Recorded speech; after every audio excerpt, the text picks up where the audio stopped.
Hello, I've found myself in a studio with a camera, so I thought I'd take the opportunity. I'm here in Sydney, Australia, to just throw in my thoughts and my, 20 years of research now into this whole phenomenon that's unfolding as I speak, called the Occupy movement. Came out of Wall Street, of course. And it's a great thing. It's fantastic that people are waking up to the point where they're saying, I'm a slave, and I ain't having it anymore. That's the great Rubicon that needs crossing so we can do something about this.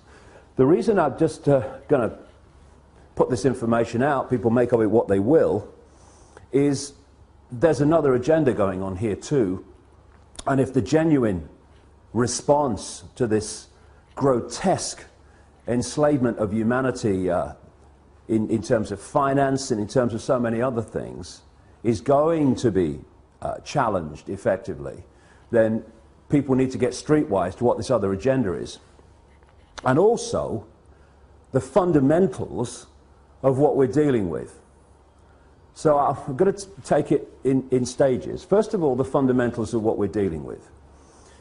If anything is going to happen that's going to change this tyranny of global banking and global finance, then first of all, the way that money is created, or what passes for money is created, has to fundamentally change. If this doesn't change, nothing's going to change, because the power doesn't move. There's no change in the power dynamic of money creation, because people don't realize this in vast, vast numbers, that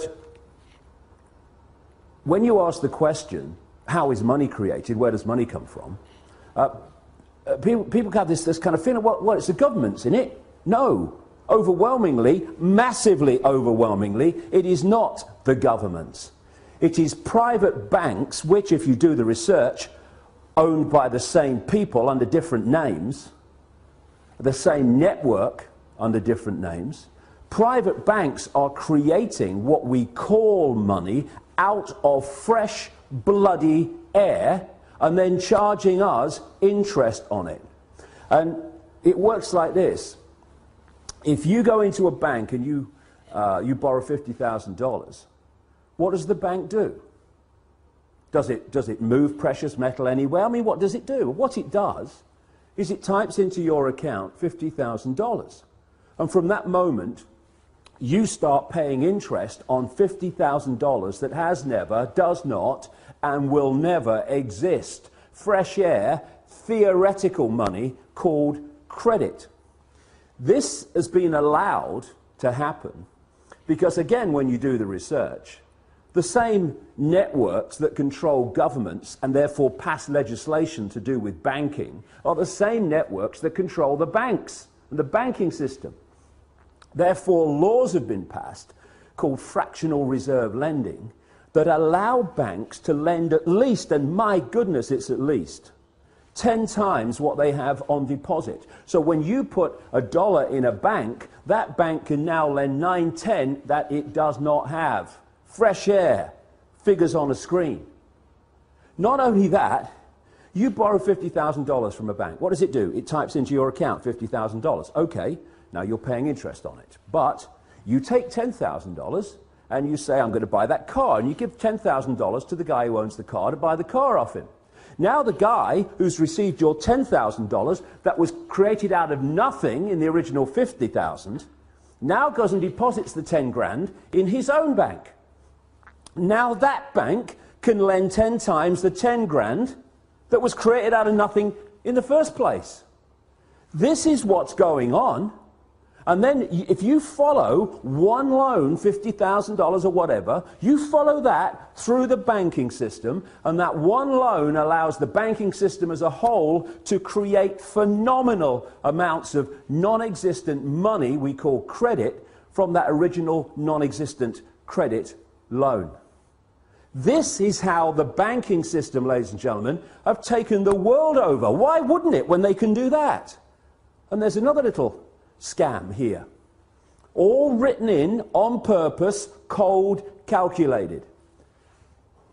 When you go into a bank and you borrow $50,000, the bank creates, even in this theoretical, ludicrous way, $50,000. But you're not paying back $50,000, you're paying back $50,000 plus interest. The interest is never created, even as credit, which means a simple fact.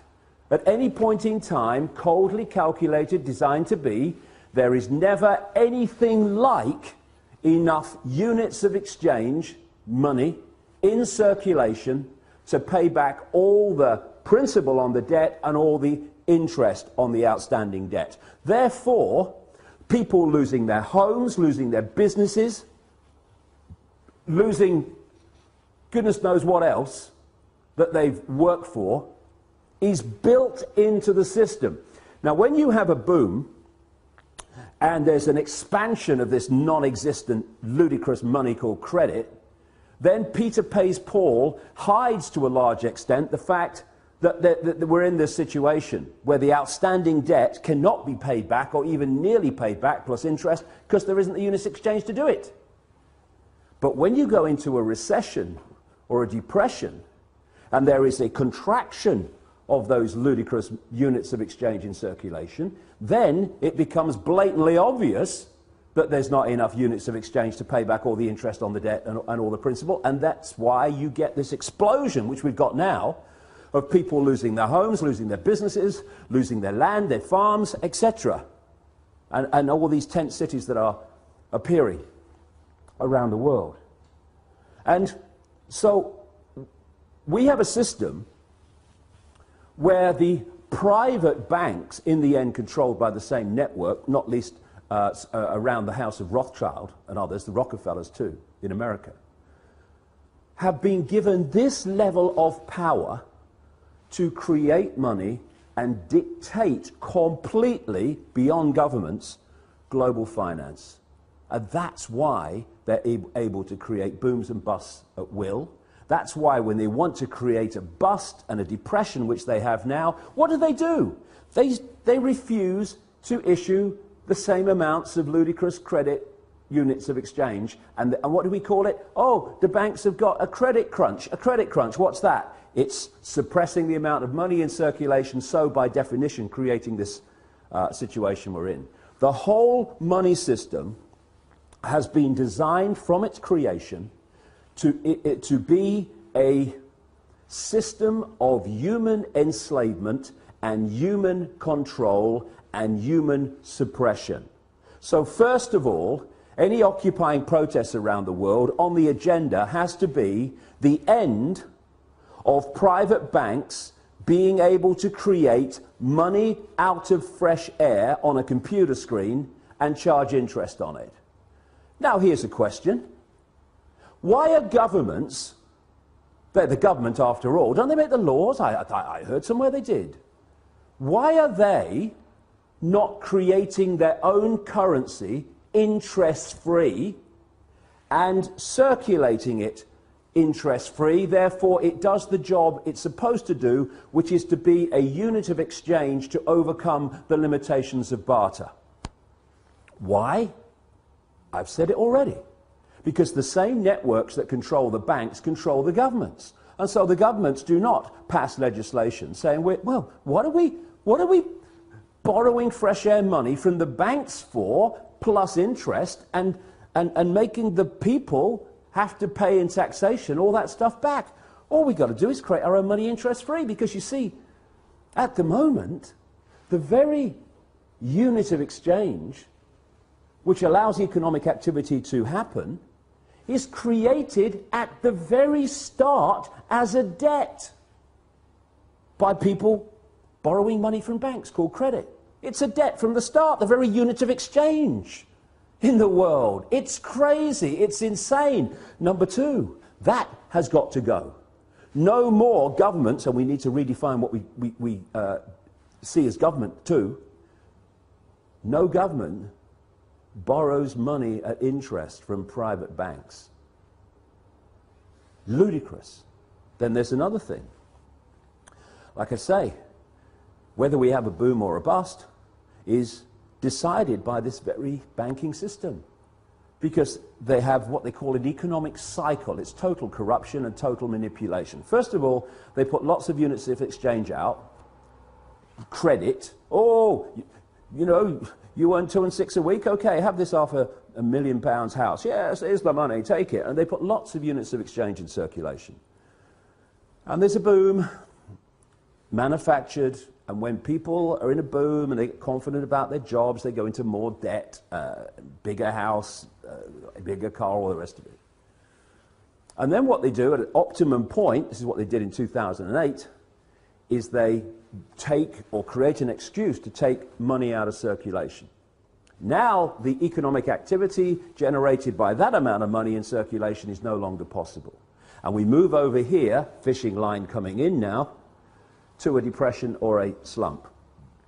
People do not lose their homes overwhelmingly because they don't want to work anymore. They lose their homes because there's not enough economic activity to generate the income to pay the mortgage. Companies don't go bust because they think it would be a bit of fun. They go through a bust because there's not enough demand for their products at the time of a downturn when the money in circulation is being reduced. And what happens? The banks that have created this problem in the first place, they take the homes, they take the businesses, they take the land, they take the real wealth for having not been paid back money that has not, does not, and will never exist. This is the power that the governments, controlled by the same network, have given to the banks to control planet Earth. Anything that comes out of these Occupy protests that does not include demands, not taking no for an answer, this has got to go, it's going to change nothing. And there's another couple of things, maybe a few more, that I'd like to get across to those that are brilliantly protesting around the world. Because there's nothing more manipulatable than genuineness that isn't streetwise. And what we need to do, if we're going to really bring an end to this outrageous, inhuman nonsense, is we have to get streetwise pretty damn quick. Because there are people, vultures, flying around, flitting around these protests, not least in Wall Street, trying to direct it in a certain direction that will make the world more enslaved and more unjust than it is now. There's certain coordinates, 3 will do in this presentation, if you like. 1, where does this network behind the banking system and behind governments and behind the transnational corporations, where does it want to take us? Okay? Well, simple. It wants total control over the entire human race, mentally, emotionally, physically, and financially. And to do that, and there's a few, compared with the 7 billion global population, there are a handful of people at the core of this in full knowledge of what they're doing. They have to constantly centralize decision-making. Because the more you centralize decision-making, the more power the few have over even greater numbers of people. The other thing that goes on is the more you centralize power, the more power you have centrally to centralize even quicker. So the process of centralization of power, it's been given a word now for a long time called globalization. This can move quicker and quicker and quicker through this process of centralized power, more power to centralize even quicker. What they want to create, I've been writing about this now for nearly 20 years, is they want a world government that would dictate all laws, apart from a few local things. All the major laws will be dictated by this world government, just as the European Union dictatorship now dictates something like 75% of the laws that are passed in Britain. They want a world government then that would dictate to everybody on the planet. They want a world central bank that would dictate all global finance to every what is now countries, though they want to break them up into regions. They want a world army to impose the will of the world government on anyone that doesn't want to accept it. That's what NATO is now. You know, when they're justifying bombing whole cities of civilians on the pretext of protecting civilians, and they say the world community has decided, and we have GH, and the international, that's code for world government. And when they then say, we're going to bring NATO in because the world community has decided, no, actually, America, Britain, France, and one or two others have bloody decided, and Israel. They are talking about NATO as a world army. The idea of this structure, where they want to take us, is to have a world government that says, these people, or this group, or this, what is now a country, is not accepting our diktats, send the boys in. And that's what we've seen in Libya. That's what they're trying to bring in Syria. That's what we're seeing increasingly around the world. The international community has decided, send the boys in. NATO, de facto world army. International community, G8, de facto world government. We're seeing it being moved into place. They want a world single electronic currency that would replace all other currencies. No more cash. So now you go into a shop or something, you hand over electronic money, a credit card. The computer says, no, won't accept your card. You least now, still, although it's going out of circulation at an extraordinary rate, you can still say, okay, I'll pay cash. What about when there's no cash and that computer says no to your credit card or your microchip as it's designed to be eventually? That's deciding if you purchase or not. It's all about control. And so they want this world currency, and that's what we're seeing in Europe now. People say, oh, the euro's not working. Look. No, it's not. And you know why? Because it's not supposed to work. It's just a stepping stone. You had all those currencies in Europe, in Italy, in France, all these different currencies. They wanted on the process of getting to this world currency to get rid of them. So they replaced them all, nearly all of them anyway, with the euro. Now all those currencies, in one fell swoop, gone. Now we're down to one in Europe, in most countries, the euro. So now what do? They want to make the euro not work as the next stage of getting more and more into this, towards this one world currency. So, another thing to mark the card for anyone involved in these Occupy protests, if any suggestion comes along that we should go to some form of world government, or to, and they're even talking about it now, to a world central bank and all this stuff, no, no, no. Listen, it's centralization of power in this world that has got us into this mess. If you have diversity of decision-making, there's so many points of decision-making, no cabal at the center can dictate that or manipulate that on anything like the scale that it can when you have centralization of power. So we've got the European Union, we've got which is a fascist dictatorship or communist dictatorship, whichever we want to call it. We've got this single currency and all the rest of it, all this economic disaster in Europe, all manipulated on purpose, as it is in America and elsewhere. And I'm seeing people say, well, the answer to all the problems caused by this constant centralization of power, we need more centralization of power. Let's go to a world level now. And yet, as I've shown in my books for 20 years, this is exactly what the plan has been all along. And if we're not very, very careful, many of the Occupy protesters are going to be manipulated, unless they get streetwise about the game and how it's played. They are going to get manipulated into accepting, even demanding, a solution to a problem that is going to make the problem even worse and the enslavement of humanity even more extreme.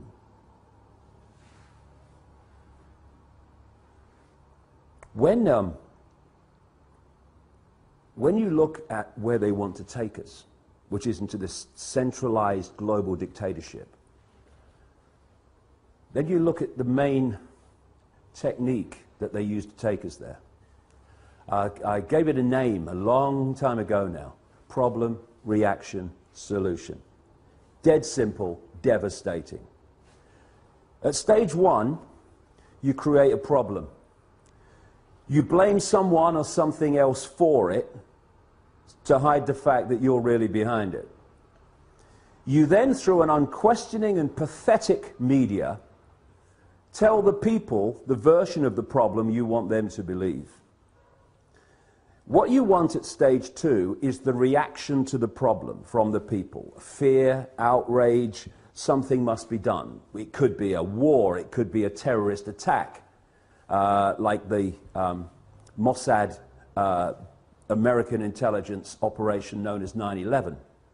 It could be an economic collapse, whatever. Whatever problem you need to be allowed you to go to stage 3 of problem, reaction, solution, which is to offer the solutions to the problems you have covertly created and blame someone or something else for it. And those solutions are constantly advancing your agenda to this centralized global dictatorship that I'm talking about. So when you crash the global economy, and when you're moving trillions and trillions of dollars around the world economy every day, as this network is, you decide if it goes up or down. Nobody else does, you do. And therefore, you can create an economic collapse at will. That's what they did in 2008, and they've gone on with it since. And the idea is that problem is then offered a solution.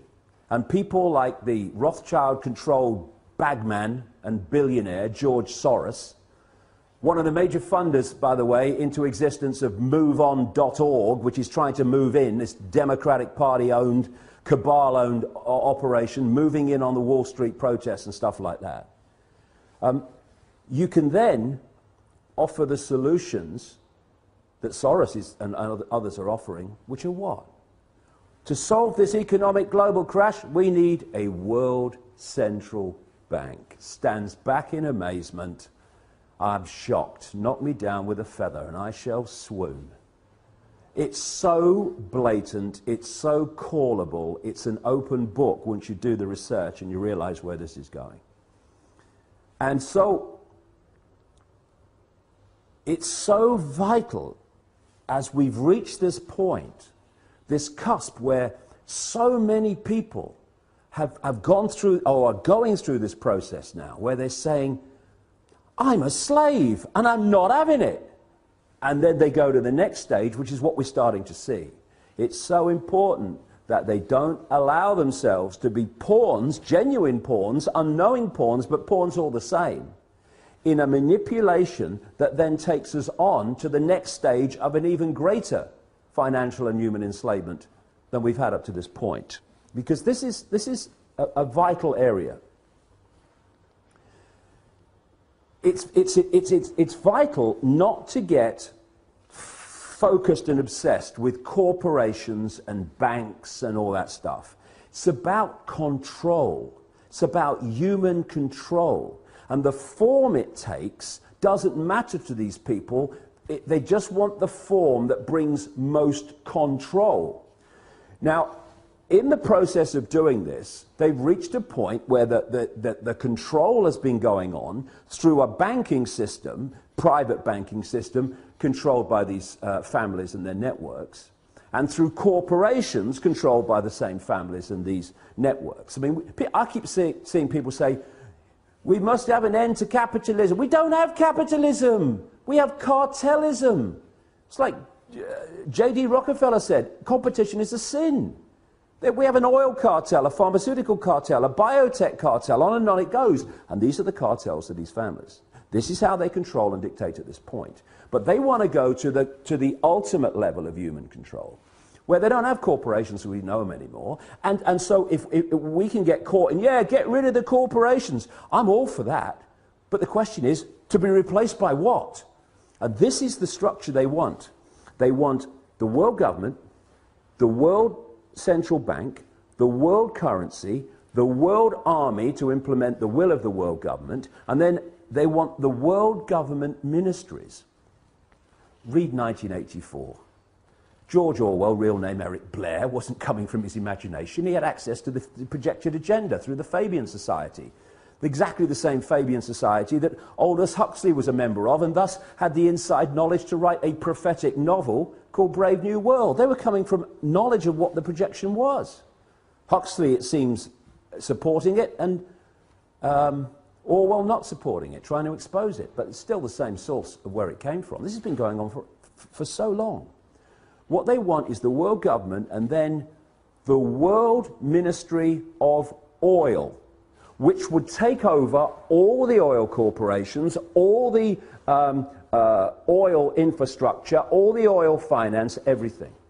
They want a World Ministry of Health that would take over all the pharmaceuticals and encompass what is now the World Health Organization, a Rockefeller Rothschild creation, by the way.